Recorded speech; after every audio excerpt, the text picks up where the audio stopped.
오늘 영상에서는 제자백가 중 비교적 덜 알려진 종행가의 사상에 대해 소개하고자 합니다.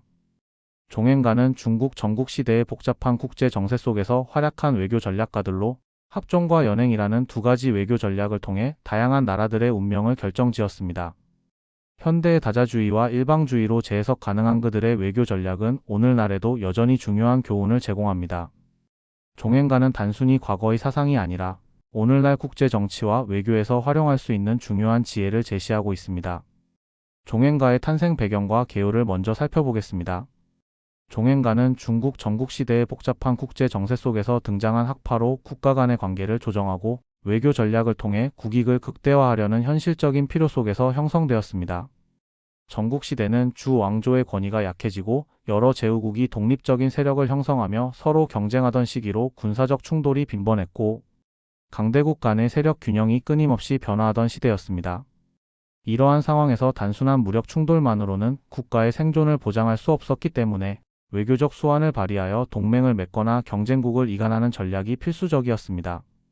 이와 같은 배경 속에서 종행가는 외교를 핵심으로 하는 독자적인 학파로 발전하게 되었습니다. 기원전 4세기 말 당시 중국의 지리적 문화적 중심지인 중원에서 벗어나 변방의 듣보잡 국가 취급을 받던 진나라는 법과 사상과 상황의 변법을 통해 국력을 키워 중원을 위협하기 시작했습니다.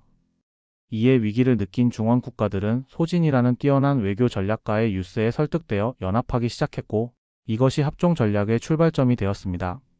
소진은 먼저 연나라를 설득하며 조나라와 동맹을 맺어야 한다고 강조했습니다.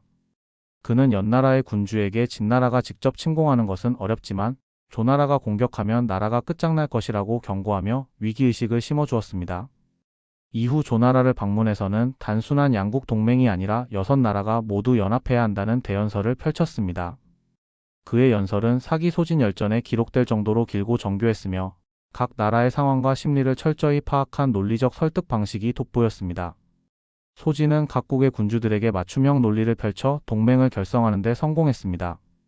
한 나라의 군주에게는 작은 나라라도 주체적으로 살아가는 것이 낫다는 의미의 영의개구 무이우후 닭의 머리가 될지언정 소의 꼬리는 되지 마라라는 말을 전하며 독립적인 생존 전략을 강조했습니다. 위나라에서는 지금 위험 요소를 제거하지 않으면 더 큰 위협이 될 것이라며 불안감을 조성했고 제나라에서는 제나라 왕은 천하의 으뜸이라는 아첨으로 자존심을 자극하며 합종을 지지하게 만들었습니다.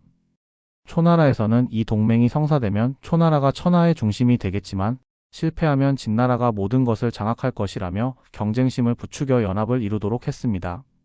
이러한 논리들은 현실적으로도 적중했는데 한나라 왕은 결국 진나라 왕이 사망했을 때 직접 조문을 가야 할 만큼 국력이 약해졌고 위나라는 이미 진효공 시절부터 국경 지역을 빼앗기며 쇠퇴했습니다. 제나라는 한때 제민왕이 천하의 패자로 군림했지만 결국 진나라가 개나 소나왕이라 부르지만 내가 서쪽 황제가 되고 너는 동쪽 황제가 되는 게 어떠냐는 식의 제안을 할 만큼 힘의 균형이 무너졌습니다. 초나라도 합종과 연행 사이에서 갈팡질팡한 끝에 진나라의 통일을 막지 못했습니다. 만약 초나라가 일관되게 진나라를 견제했다면 중국의 통일은 한참 늦어졌을 가능성도 있습니다. 이러한 합종 전략에 대응하여 진나라에서는 장의를 내세워 연행 전략을 펼쳤습니다. 흥미롭게도 장의는 소진과 같은 스승인 귀국자에게 배운 동문수학한 사이였지만 서로 다른 외교 노선을 걷게 되었습니다. 장의는 각국의 군주들에게 진나라와 개별적으로 동맹을 맺는 것이 더 큰 이익이 된다고 설득하며 합종을 무너뜨렸습니다. 결국 진나라와 각국의 개별 동맹이 성사되면서 합종연합은 와해되었고 진나라는 이를 계기로 각국을 하나씩 정복해 나갈 수 있었습니다. 오늘날 외교적인 관점에서 보면 합종 전략은 다자주의로 여러 나라가 연합하여 강대국을 견제하는 방식과 유사합니다. 반면 연행 전략은 일방주의로 강대국이 개별 국가들과 각각 협상하여 전체적인 연합을 무너뜨리는 전략에 가깝습니다. 이러한 외교 전략의 차이는 현대 국제관계에서도 여전히 적용되고 있습니다. 전국시대 초기에는 전국 칠홍 가운데 위나라와 제나라가 가장 강한 세력을 자랑했지만 점차 중원의 주도권은 진나라에게 넘어갔습니다. 진나라의 위치는 전략적으로 매우 유리했는데 하수와 진령 산맥이 천혜의 요새 역할을 했으며 함곡관을 틀어막으면 외부 세력이 침입하는 것이 사실상 불가능했습니다. 반면 중원의 6나라는 협소한 영토로 인해 자급자족이 어려웠고 경제적으로도 불리한 상황이었습니다. 이 시기만 해도 양자강 유역은 개발이 덜 된 늪지대였기 때문에 초나라조차 넓은 영토를 가지고 있었지만 생산력이 높지 않았습니다. 초나라는 땅이 넓어 수도를 옮기며 버틸 수 있었으나 다른 나라들은 경제적으로 진나라에 비해 취약했습니다. 반면 진나라는 관중 평야를 기반으로 안정적인 농업 생산과 물자 축적이 가능했으며 이는 진나라가 점차 강성해지는 중요한 요인이 되었습니다. 이후 중국 왕조들이 대부분 관중 지역에 도읍을 정했던 것도 이 지역의 전략적 중요성을 보여줍니다. 그러나 진나라의 위치가 항상 유리했던 것은 아니었습니다. 진나라는 서쪽 국경을 유목 민족인 강족과 맞대고 있었기 때문에 초기에는 끊임없는 전투를 치러야 했습니다. 주나라가 수도를 동쪽으로 옮겨야 했던 것도 이 같은 외부 위협 때문이었습니다. 이러한 도전 속에서 진나라는 지속적인 군사력 강화를 통해 살아남았고 결국 전국시대 최강국으로 성장할 수 있었습니다. 진나라가 본격적으로 중원에 개입한 것은 목공 시절부터였으며 이후 상황의 변법을 통해 법과 사상을 바탕으로 강력한 중앙집권 국가로 변모했습니다. 이를 통해 진나라는 다른 육국을 하나씩 무너뜨릴 수 있었고 최종적으로 중국 최초의 통일 왕조를 수립하는 데 성공했습니다. 결국 종행가는 전국 시대의 복잡한 국제 정세 속에서 외교 전략을 체계화한 학파로 현대 외교에서도 적용할 수 있는 중요한 개념을 제시했습니다.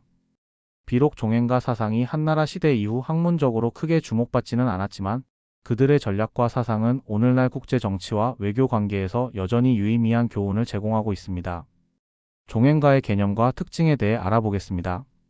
종행가는 국제 정세를 분석하고 외교 전략을 제시하는 학파로 군사력뿐만 아니라 외교와 설득을 통해 국가의 생존과 번영을 도모하는 것을 핵심으로 삼았습니다. 이들은 직접 군주를 만나 설득하는 방식으로 자신의 외교 전략을 펼쳤으며 뛰어난 웅변과 논리로 군주들의 신임을 얻어 국제 관계를 변화시키는 역할을 하였습니다. 이들의 가장 큰 특징은 외교 전략을 중시한다는 점입니다. 단순한 무력 충돌이 아닌 외교적 수완을 활용하여 국가 간의 세력 균형을 조정하는 데 집중하였습니다. 이를 위해 유세 활동을 적극적으로 펼쳤는데 유세객들은 각국의 군주들을 직접 만나 설득하며 자신들의 외교 전략을 실행하도록 이끌었습니다. 또한 종행가는 철저한 현실주의적 사고를 바탕으로 움직였습니다. 도덕적 이상이나 윤리보다는 실질적인 국익을 최우선으로 고려하였으며 국가의 생존과 번영을 위해 어떠한 방식이든 활용하는 것이 중요하다고 보았습니다. 이러한 태도는 법과 사상과도 연결되며 현실적인 정치 운영에 큰 영향을 미쳤습니다. 이들은 강한 논리와 웅변 능력을 갖춘 점에서도 두드러집니다. 군주들을 설득하기 위해 치밀한 논리를 펼치고 상대의 심리를 간파하여 설득력을 극대화하는 기술을 활용하였습니다. 종행가의 유세객들은 뛰어난 언변과 논리적 전개를 통해 자신들의 전략을 실현시켰고 이를 통해 국가 간의 외교 관계를 크게 변화시켰습니다. 마지막으로 종행가는 정세 변화에 따라 유연하게 대응하는 특징을 지니고 있었습니다. 시대와 상황에 따라 합종과 연행 전략을 번갈아가며 제안하였고 변화하는 국제 질서에 적응하면서 각국이 최상의 선택을 할 수 있도록 도왔습니다. 이러한 전략적 사고와 현실주의적 접근법은 전국시대의 복잡한 외교 관계에서 매우 중요한 요소로 작용하였으며 이후의 외교술과 정치 전략에도 큰 영향을 미쳤습니다. 합종과 연행 전략은 전국시대 각국의 외교 정책을 결정짓는 핵심 요소였습니다. 합종은 소진이 제안한 전략으로 진나라의 강성함을 견제하기 위해 조, 연, 제, 위, 한, 초 등 육국이 연합하여 공동 대응해야 한다는 내용이었습니다. 소진은 조나라를 시작으로 각국을 설득하여 연합을 성사시켰으며 이로 인해 한때 전국의 패권이 진나라에서 멀어지게 되었습니다. 합종이라는 명칭은 합친다는 뜻의 합과 남북으로 배열된 육국이 단합하는 형태에서 비롯된 종이 합쳐진 것입니다.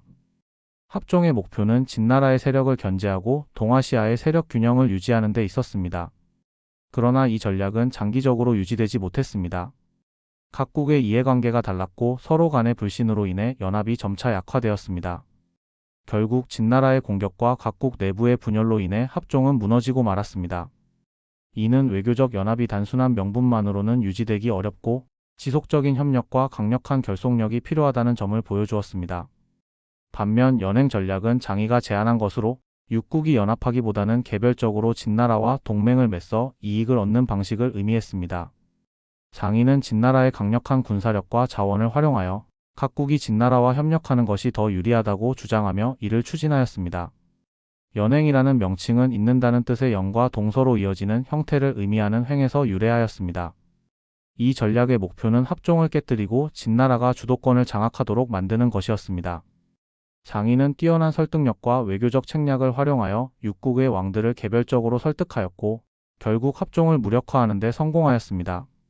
국가 간 연합이 아닌 개별적인 협력 관계를 통해 각국이 진나라와 동맹을 맺도록 유도하였으며 이를 통해 진나라는 전국시대의 강자로 부상할 수 있었습니다. 진나라는 이 전략을 활용하여 각국을 하나씩 굴복시켜 나갔으며 이후 중국을 통일하는 기반을 마련하게 되었습니다.